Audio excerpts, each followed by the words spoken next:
자, 이번엔 국토안보부 이야기인데요. 도널드 트럼프 행정부가 지난 7월 31일자로 중국 기업 43곳을 강제 노동 연루 의혹으로 인해서 수입 금지 대상 리스트에 추가 지정했습니다. 국토안보부는 위구르 강제 노동 방지법을 근거로 해서 기업 목록에 해당하는 기업들을 추가했다고 발표를 합니다. 이로써 위구르 강제 노동 방지법 제재를 받는 중국 기업이 총 187개 기업으로 늘어나게 됐습니다. 미국의 이번 조치는 신장 지역 강제 노동 의혹과 관련한 공급망 규제를 배터리, 태양광, 전력 설비, 알루미늄, 귀금속, 식품 등 핵심 산업 전반으로 확대했다는 점에서 주목받고 있습니다. 원래 신장 위구르 쪽과 관련되어져 있는 물건 저희 기억하시겠습니다만 주로 면제품류 뭐 이런 것들이었습니다. 그런데 이제는 그것이 아니라 미국의 공급망, 서플라이 체인 안에서 이것이 미국의 안보에 영향을 줄 수 있을 것이라고 판단되는 모든 품목이 지금 다 해당이 되는 겁니다. 그래서 배터리, 태양광, 전력, 설비라든가 그다음에 알루미늄, 귀금속, 그다음에 뭐 히토류도 마찬가지고 식품도 이제 안보 상품으로 그렇게 분류가 됩니다. 안보에 위협을 줄 수 있는 상품으로.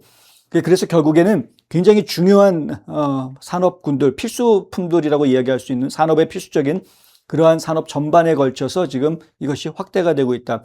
위구르 강제노동 방지법은 해당 목록에 포함된 기업이 생산하거나 일부라도 관여한 제품은 강제노동으로 생산된 것으로 추정합니다. 이 부분이 중요한데요. 중국에서 메이드 인 차이나 마크가 찍혀 있는 것뿐만이 아니라 그들이 만들어낸 원료를 가져다가 재가공해가지고 미국으로 가져오는 상품도 문제가 된다는 이야기입니다. 수입업체가 강제 노동과 무관하다는 사실을 입증하지 못하면 미국 내 반입을 금지하도록 규정하고 있습니다. 이번 국토안보부 조치는 이 법이 제정된 2021년 이후 가장 큰 규모의 단일 조치로 알려졌습니다. 미국 정부는 새로 지정된 기업 가운데 4곳은 신장 지역 당국과 협력해서 위구르족 및 기타 박해받는 집단을 모집하거나 이동, 배치, 수용하는 데 관여한 것으로 판단했다 이렇게 설명했고요. 나머지 41개 기업은 신장 지역 또는 정부 노동 프로그램과 연계된 기업으로부터 원자재를 조달한 사실을 이유로 명단에 포함시켰습니다. 원자재만 받아서 재가공해가지고 팔아도 문제가 되는 것이 분명하게 드러나는 거죠. 연방하원의 중국특별위원회에서 위원장을 맡고 있는 존 물레나르 하원 의원은 성명을 냈는데요. 트럼프 행정부의 조치는 노예 노동으로 생산된 제품으로부터 미국 경제를 더욱 강하게 보호하는 조치다라고 평가합니다. 반면에 주미 중국 대사관은 이거 다 거짓말이다라고 이 강제노동 의혹을 일축하는 그런 모습을 보여주고 있습니다. 중국의 법률은 강제노동을 금지하고 있고 신장 지역 노동자들은 직업을 자유롭게 선택할 수 있다 이렇게 주장하고 있습니다. 사실 미중 간의 제재 조치는 보복에 보복을 거듭하면서 오늘에 이르고 있습니다. 앞서서 미국은 7월 중순경에 알리바바, 바이두, 그다음에 비아디, 그다음에 니오 뭐 이런 중국의 대표적인 빅테크 및 전기차 기업들을 중국 군 지원 기업 명단에 올렸습니다. 중국 군대를 지원해 주는 기업. 이거는 미국의 적을 지원해 주는 거하고 똑같은 거죠. 그래서 이 기업들은 제재 대상에 올릴 수밖에 없는 거였습니다. 그렇게 했더니 중국에서 2주 뒤인 7월 30날 맞대응으로 MP Materials, 그다음에 USA Layers 등 미국 내에 있는 히토류 채굴 정제 및 자석 공급망의 핵심 기업을 포함해서 총 50여 개의 미국 기업들한테 중국도 제재 조치를 취했습니다. 그러니까 미국이 제재 조치 취했더니 2주 뒤에 중국이 또 제재 조치를 취했고 그리고 그 바로 다음 날 나온 조치가 제가 오늘 지금 소개해드리고 있는 강제노동 혐의로 중국 기업을 추가 제재 조치한 것입니다. 그리고 나서 바로 다음 날인 8월 1일에는 어떤 일이 벌어졌느냐. 미국 전쟁부가 중국의 로봇 전문 기업인 유니트리를 군부 연계 기업 목록에 추가했다라는 것이죠. 그리고 미국 연방통신위원회 FCC는 네트워크로 연결된 중국산 전력 인버터와 드론의 수입 및 사용 금지 조치를 내렸습니다. 그러니까 7월 31일, 8월 1일 연이어서 지금 막 서로 주고받고 하는 일들이 벌어지고 있습니다. 미국은 중국의 오픈소스 인공지능 모델에 대한 규제도 검토 중에 있습니다. AI 전쟁 지금 심각하죠. 문제는 미중 간의 제재 경쟁 불똥이 한국 기업으로 튈 수 있다는 것입니다. 중국 정부는 작년 10월에 한국의 조선업체인 한화오션의 미국 내에 있는 5개 자회사, 필리조선소를 포함해서 이 5개 자회사한테 제재 대상 조치를 취한 바 있습니다. 미국 정부의 중국 조선업 대상 무역법 301조 조사에 한화의 미국 법인들이 협조했다라는 이유로 보복성 제재를 가한 겁니다. 미국 정부 도와줬다고 한국 기업을 제재한 겁니다. 중국이. 작년 11월에 미국 세관국경보호국은 한국에서 수입된 한화 큐셀의 태양광셀을 억류한 바 있습니다. 이로 인해서 조지아에 있는 한화 큐셀 공장 공급망이 5개월 동안 중단이 되면서요. 한 3,000명 직원이 있었는데 그중에 1,000명을 해고한 적이 있었습니다. 상당히 심각한 사태가 벌어졌었죠. 5개월 동안 공장이 멈출 수밖에 없었다. 미국에서 왜 그렇게 했느냐? 한화 큐셀에서 가지고 오려던 그 셀에 중국산 원자재가 포함이 되어 있었다라는 이유 때문에 잡혔던 겁니다. 세관이. 미국 정부가 대중국 반도체 장비 수출 통제를 강화하면서 삼성전자와 SK하이닉스처럼 중국 현지에 대규모 생산 공장을 두고 있는 한국 반도체 기업들의 고심도 깊어질 수밖에 없습니다. 중국에서도 제재를 당하고 미국에서도 제재를 당하고 양쪽 다 제재를 당하는 이러한 상황에 처해져 가는 겁니다. 한국 기업이.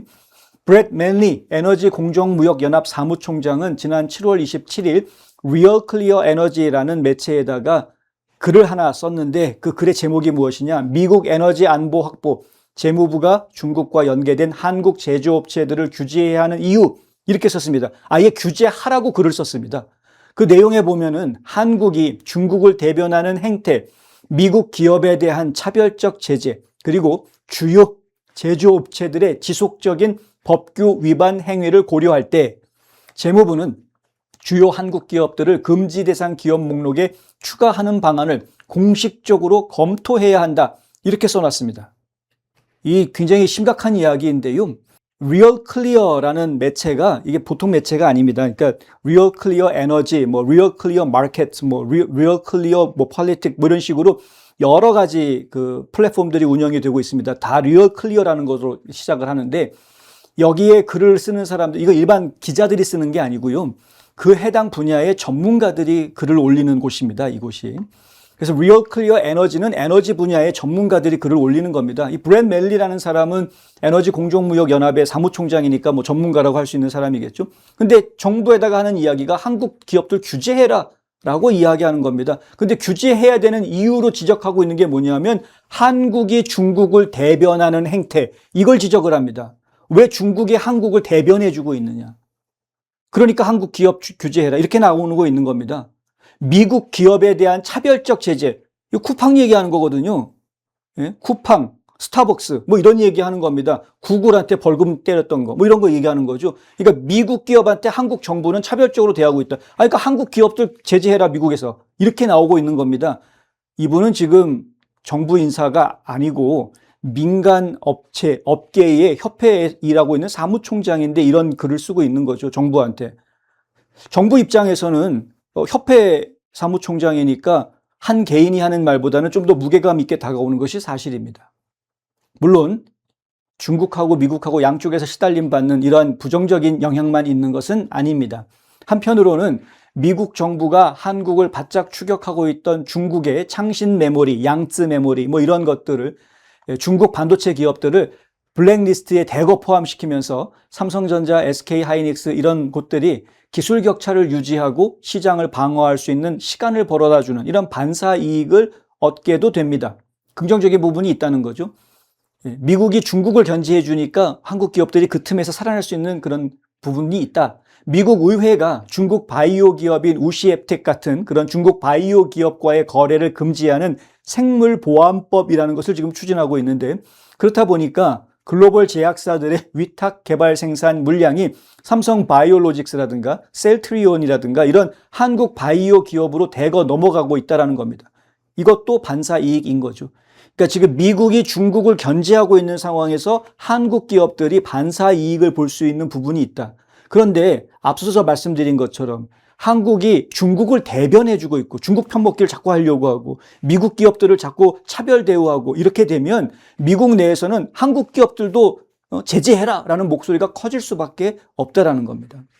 미국 시장 내에서 중국산 배터리와 전기차, 커넥티드 카 관련 부품의 진입이 원천 봉쇄되어져 있는 그런 상황인데요. 그러면서 현대차, 기아, 그리고 국내 배터리 3사, LG 엔솔이나 삼성 SDI, SK온 이런 한국의 배터리 회사들, 이런 회사들이 미국 시장 내의 점유율을 확대할 수 있는 상당한 독점적 여유를 갖게 된 것도 현실입니다. 지금 배터리 산업도 상당히 많이 투자한 것도 사실이죠. 그런데 이 기회를 정말 기회로 활용할 수 있느냐? 아니면 이재명 정부 때문에 한국 기업들이 다 싸잡혀가지고 중국에서도 몰매맞고 미국에서도 몰매맞는 아주 비참한 현실로 가게 하느냐?